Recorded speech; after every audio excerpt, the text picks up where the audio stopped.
Anyone who has ever raised children knows just how willful little children and adolescents can be.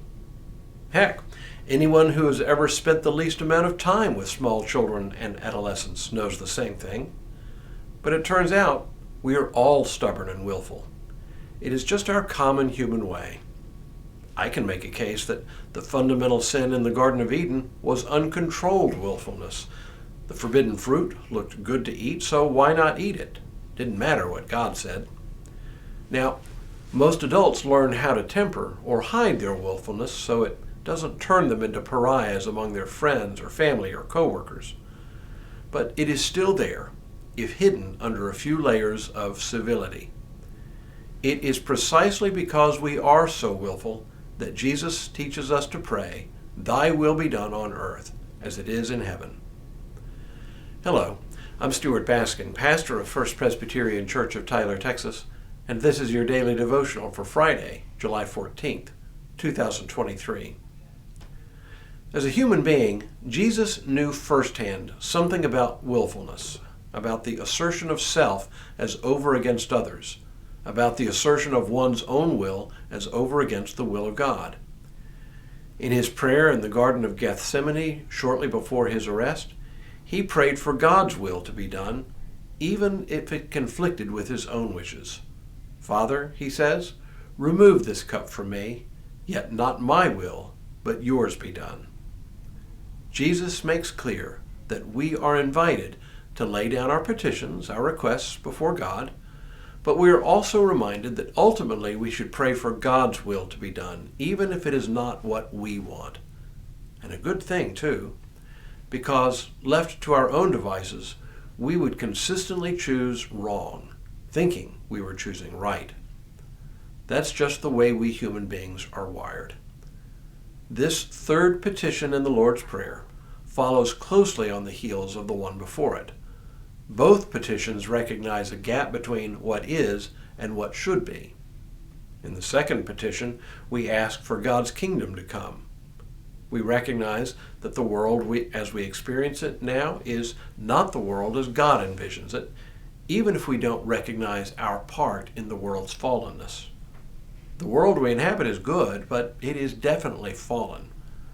What human beings manage to do to each other is often simply unspeakable. And sometimes the terrible things we do to each other, we do in the name of God.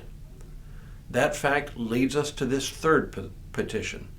It calls upon us to recognize that our wills and God's will often do not line up. We see the world around us from our own partial, incomplete perspective, even when we think we see things as God sees them. I always wince when I hear people claiming to speak on God's behalf, people claiming to know in any given particular situation exactly what God's will is. When I hear people talk this way, I am always on the lookout for some shoe to drop, for it is clear to me that they are assuming that God agrees with them, and coercive oppression is never far behind. Look, God's will is not our will. God's mind is not our mind, and no matter how hard we try, we can never break free from our human limitations and attain divine knowledge. Don't get me wrong. It's not as if we know nothing of God's will. Scripture gives us more than enough insight to see the general contours of God's will and way in the world.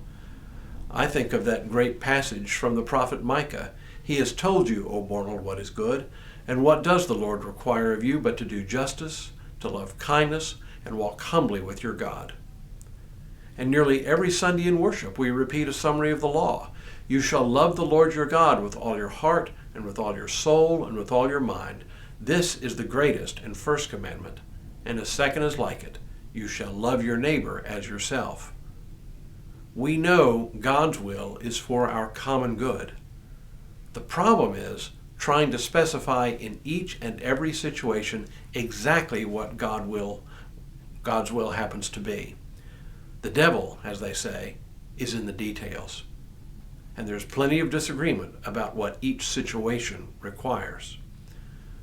Armed with confidence about the general contours of God's will, we fill in the missing pieces, assuming that our ordering of things, our opinion on things, accurately reflects God's will. It is precisely at times like this that we need to pause and pray, as Jesus taught both in his prayer and in his own prayer in the Garden of Gethsemane, not my will, but thy will be done. Tomorrow, the shape of forgiveness. But for now, may God continue to bless you and keep you in all that you do this day and in all the days ahead.